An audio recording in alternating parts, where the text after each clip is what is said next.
दुनिया को मानवता का संदेश देने वाले महात्मा बुद्ध जी के चरणों में श्रद्धा सुमन अर्पित करता हूँ। देश को संविधान देने वाले, गरीबों, पिछड़ों, शोषितों को जबान देने वाले डॉक्टर बाबा साहब भीमराव अंबेडकर जी के चरणों में श्रद्धा सुमन अर्पित करता हूँ। आज पूर्वांचल कार्यालय पे हम लोग जिनकी जयंती मना रहे हैं, ऐसे महामानव, ऐसे करुणा के सागर, बहुजन नायक मान्यवर कांसी राम जी के चरणों में श्रद्धा सुमन अर्पित करता हूँ। प्रदेश की चार बार मुख्यमंत्री रही, जो मिशन मूवमेंट को पूरे देश में, पूरे दुनिया में आगे बढ़ा रही है, मैं उनको विनम्र रूप से नमन करता हूं। युवा पीढ़ी को हम लोगों के बीच में नेतृत्व देने के लिए बहन कुमारी मायावती जी ने जिनको आगे किया है, हम लोगों के भाई आकाश आनंद जी के उज्जवल भविष्य की कामना करता हूं। मैं सबका अभिनंदन करता हूं, सबका अभिवादन करता हूं। साथियों, अपने पूर्व में जिन लोगों ने जो भी बातें कही है, उनसे संपृक्त करते हुए मैं जो कुछ बातें, समय कम है, मैं कुछ बातें ही आपके सामने रख रहा हूं। बाबा साहब ने संविधान बनाया। देखिए, पहले तो एक बात ये समझ लीजिए कि लड़ाई सामाजिक, आर्थिक और राजनैतिक ही नहीं है। लड़ाई एक बहुत बड़ी चल रही है, वैचारिक लड़ाई। बाबा साहब ने जब संविधान बनाया और सभी लोगों को, दलितों, शोषितों, वंचितों, सभी को वोट का अधिकार दिया। 18 साल की उम्र किया, वोट का अधिकार दिया। सोचा क्या था? सोचा यही था कि लोग पढ़ लिख करके जिस दिन जागरूक होंगे, उस दिन सत्ता, बाबा साहब जानते थे कि सारा खेल सत्ता का है, उस दिन सत्ता इनके हाथों में आएगी। इतनी बड़ी संख्या है दलितों, शोषितों, वंचितों और पिछड़ों की, कि जब ये लोग जागृत होंगे तो सत्ता इनके हाथ में आएगी। फिर ये संविधान को लागू कर पाएंगे। संविधान में सारे उपबंध हैं, सारी व्यवस्थाएं हैं कि संविधान को लागू कर पाएंगे। माननीय कांसी राम साहब ने उस दिशा में काफी प्रयास किया और कश्मीर से कन्याकुमारी तक साइकिल यात्रा करके लोगों को जागरूक करने का काम, शिक्षित बनो, आगे बढ़ो, संगठित रहो, बार बार कांसी राम साहब कहते हैं। जब उनको लगा कि केवल इसी से काम नहीं चलेगा, काम किससे चलेगा? एक राजनीतिक पार्टी बनाने से काम चलेगा। तो उन्होंने एक राजनीतिक पार्टी 1984 में बनाया, बहुजन समाज पार्टी। और बहुत कम समय में, रिकॉर्ड है, बहुत कम समय में आप लोगों के बल पर, संगठन के बल पर, माननीय साहब के विचारों के बल पर बहन कुमारी मायावती जी को चार बार जो है प्रदेश का मुख्यमंत्री बनाया गया।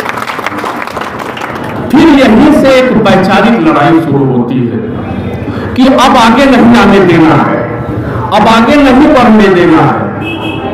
जो कुछ लोगों की, खास करके जो आज सत्ता में है, ऐसे लोगों ने ये कहा कि नहीं, ये अपने दिमाग में बैठा है कि नहीं, अभी लोगों को चाहे जैसे इन लोगों को नहीं आने देना है और इन लोगों को रोकना है और हमको सत्ता में बने रहना है। झूठ पे झूठ लगातार चल रहा है। ये आप शिक्षित नहीं होंगे, पढ़ेंगे लिखेंगे तो उनकी बात ये नहीं समझ पाएंगे कि वो किस तरह से आपको जो है इमोशनल ब्लैकमेल कर रहे हैं, भावनात्मक ब्लैकमेल कर रहे हैं, ये आप नहीं समझ पाएंगे। आज जो स्थिति है कि लश्कर भी तुम्हारा, सरदार भी तुम्हारा, झूठ को सच लिख दो, अखबार भी तुम्हारा, सब कुछ उन्हीं के पास है। अभी आप लोगों ने पढ़ा होगा, एक सांसद ने कहा कि हमको 2/3 बहुमत चाहिए, इसलिए कि हमको संविधान बदलना है। 2/3 बहुमत चाहिए, क्यों चाहिए? संविधान बदलना है। कि किस लिए बदलना है? इसलिए बदलना है कि संविधान में लिखा है कि आपको नौकरी मिलेगी, आपको आगे बढ़ाया जाएगा, आपको आरक्षण दिया जाएगा, आपको और सारी चीजें दी जाएंगी। ये बाबा साहब ने संविधान में लिखा है। अब क्या लिखने वाले हैं कि आपको केवल 5 किलो अनाज चाहिए। ये नए संविधान में परिवर्तित करके अब ये लिखने की तैयारी है कि आप उसी से संतुष्ट हो जाएंगे, आपको 5 किलो अनाजें खाली चाहिए और कुछ नहीं चाहिए, बाकी आप। तो ये सारी लड़ाई चल रही है। महंगाई की ये स्थिति है। दूसरी ये स्थिति है, कहीं कोई नाम नहीं लेने वाला है नौकरी, महंगाई, बेरोजगारी का, कहीं कोई नाम नहीं लेने वाला है। और जैसे नाम लिया जाता है वैसे मंदिर आ जाता है, वैसे कहा जाता है, एनआरसी आ जाता है, जिससे आपको आगे नहीं बढ़ना है। ये देश, ये वसुधैव कुटुंबकम वाला देश है। लोग सनातन की चर्चा करते हैं। सनातन में ये है, वसुधैव कुटुंबकम वाला देश है कि सारी पृथ्वी हमारा परिवार है। यहाँ जो भी जिस धर्म वर्ग के लोग हैं सब हमारे भाई हैं। हमारा देश धर्म निरपेक्ष देश है, संविधान में लिखा हुआ है, और उसी को खत्म करना चाहते हैं। क्यों? क्योंकि धर्म के आधार पर लोगों को इकट्ठा करना ज्यादा आसान है। उनको शिक्षा नहीं चाहिए, उनको नौकरी नहीं चाहिए, उनको और सारी बातें नहीं चाहिए, उनको केवल बस धर्म के आधार पर, बस केवल धर्म का, भगवान का नाम लेते रहो, इकट्ठा करते रहो, घंटा बजाते रहो। तो ये लड़ाई है, ऐसी लड़ाई है, इतनी आसान नहीं है। आज क्या जरूरत है? आज ये हमारी आपकी जरूरत नहीं है, पूरे देश की जरूरत है कि बहन कुमारी मायावती जी देश की प्रधानमंत्री बने। ये पूरे देश की जरूरत है। संविधान पुकार रहा है बहन जी को कि आप आइए, नहीं तो हमारी हत्या करने वाले हैं लोग। ये जरूरत है। लेकिन ये ऐसे नहीं होता है। ये हम लोगों को, आप लोगों को, सबको अपनी अपनी पूरी ताकत लगानी होगी।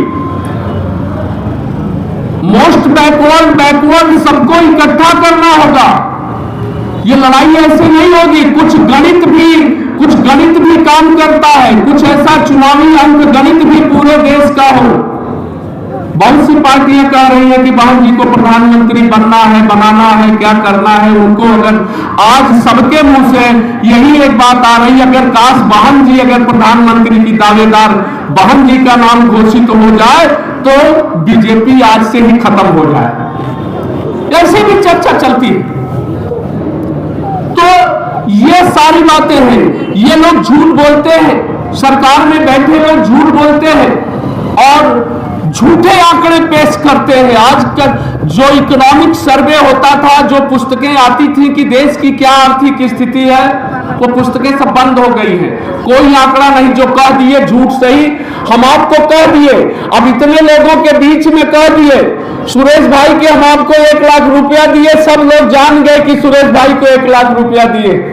हम दे ना दे, कौन देख रहा? एक बार हो गया, हल्ला हो गया कि दिए दिए दिए, बस इसके बाद देने की कोई जरूरत नहीं है। लोग जान जाए तो प्रचार पर केंद्रित है। यह वैचारिक लड़ाई आज आपको लड़नी है। यह सबसे बड़ी जिम्मेवारी है। जो उनकी फाइलों में गांव का मौसम गुलाबी है, मगर ये आंकड़े झूठे हैं, ये दावा किताबी है। अरे तुम्हारी मेज चांदी की, तुम्हारे जाम सोने के, यहां जुम्मन के घर में आज भी टूटी रखा भी है। ये स्थितियां हैं।